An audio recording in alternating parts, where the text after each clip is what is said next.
Halo, assalamualaikum warahmatullahi wabarakatuh. Teman-teman pernah melihat kutu rambut?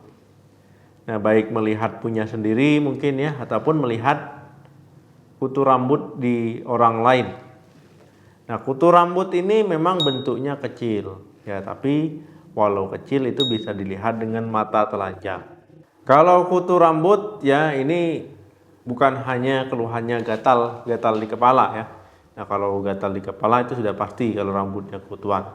Nah, tetapi ini bisa membuat teman-teman jadi minder ataupun malu ya ketika ingin bertemu orang lain ya. Itu garuk-garuk kepalanya. Kemudian juga dilihat telur-telur kutu itu di rambut yang nempel itu bisa terlihat seperti ketombe ya, padahal itu telur kutu. Jadi kita akan membahas fakta menarik tentang kutu rambut.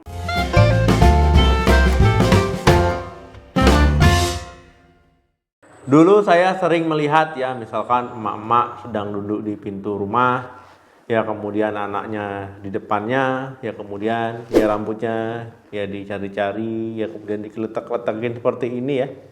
Nah, itu untuk mencari kutu dan juga telur kutunya.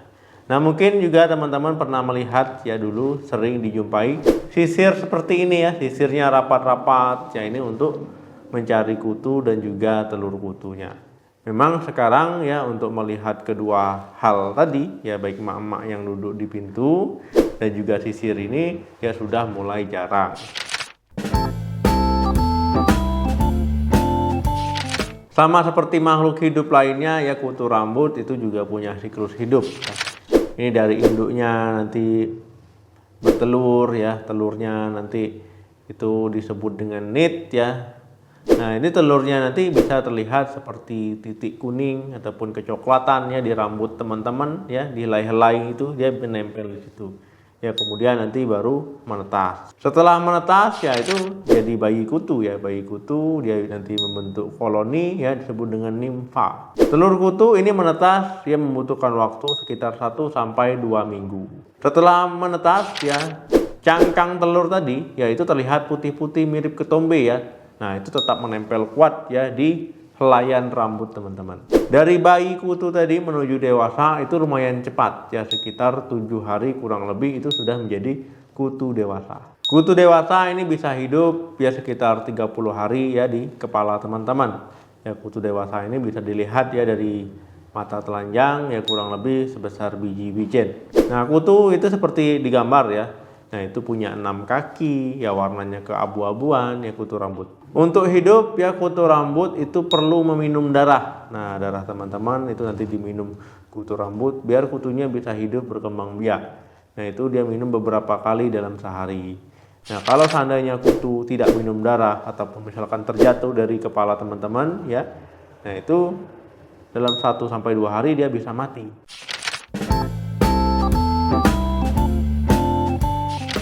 Telur kutu yaitu nanti dia menempel di helaian rambut teman-teman, batang rambut teman-teman ya yang dekat dengan kulit kepala. Nah, kemudian kutu rambut ya senang berjalan-jalan, beraktivitas ya di situ di kulit kepala teman-teman. Lokasinya di kepala teman-teman ya, di rambut teman-teman. Nah, kemudian kutu rambut ya ini jarang ya ditemui di alis ya. Kemudian misalkan di area bulu lainnya itu jarang ya, memang di rambut.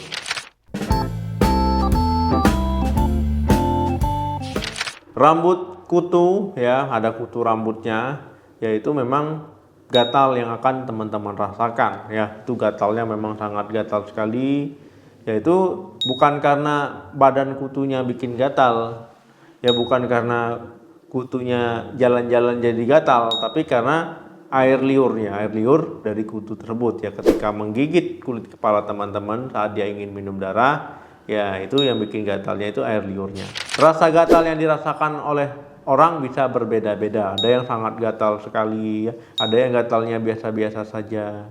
Nah, ini tergantung dari kulit teman-teman ya, sensitif atau tidak.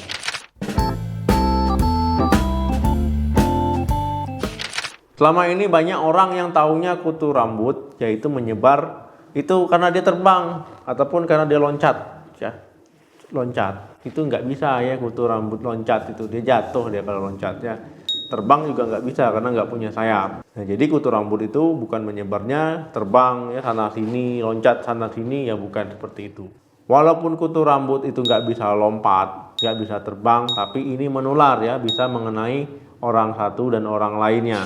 Kutu rambut ini memiliki cakar ya, memiliki kuku, yaitu dia bisa ke batang rambut dia dengan kuat, di kulit kepala dengan kuat. Jadi misalkan teman-teman goyang di kepala, dia nggak gempa ya, dia tetap kuat ya, mencengkram kulit kepala teman-teman. Ya misalkan teman-teman rambutnya di gini-giniin ya, dikibas-kibas, ya itu tetap ada saja dia ya, nggak mungkin langsung dikibas langsung rontok ya, dia tetap bisa merekat di sana. Nah kemudian dia menyebar itu melalui kontak langsung ya, misalkan teman-teman memakai sisir orang lain yang ternyata sisir tersebut ada kutunya, telurnya misalkan. Kemudian misalkan memakai handuk ya, ataupun aksesoris ataupun barang orang lain yang ternyata memiliki kutu. Ataupun misalkan teman-teman tidur di kasur, di tempat tidur. Nah ternyata di tempat tidur tersebut ada kutu rambutnya ya, kemudian nanti menempel di rambut teman-teman, akhirnya berkembang biak. Ya misalkan teman-teman ya baring-baring, ya ternyata orang tersebut ada kutu rambutnya, nah dia pindah berjalan ke rambut teman-teman ya. Nah jadi istilahnya bernularnya itu bukan karena terbang ataupun loncat, tapi memang karena kontak langsung.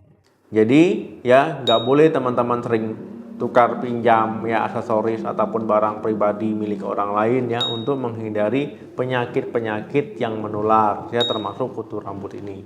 Jadi kalau nggak terkena ataupun kontak erat ya, kutu rambut tuh nggak bisa nular.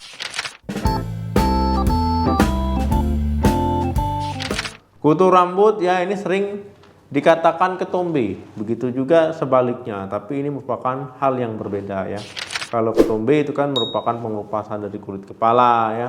Nah ini itu gampang terlepas ya, ketika teman-teman kibas-kibaskan rambutnya ataupun kulit kepalanya ya, itu bisa terbang-terbang ya, bisa lepas ataupun nempel di bahu teman-teman, apalagi kalau teman-teman pakai baju yang gelap ataupun hitam.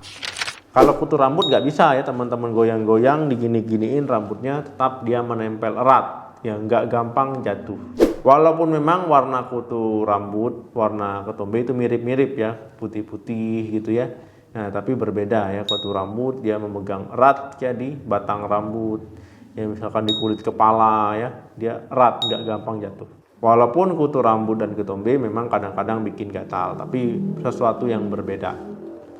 Oke teman-teman ya, silakan share pengalaman tentang kutu rambut ya, baik tetangganya, saudaranya ataupun teman-teman sendiri ya, bagaimana sih kutu rambut itu yang pernah teman-teman lihat ataupun alami. Terima kasih yang sudah menonton video ini sampai habis. Jangan lupa like, share, dan komen. Sampai ketemu lagi di video saya selanjutnya. Salam sehat, sampai jumpa.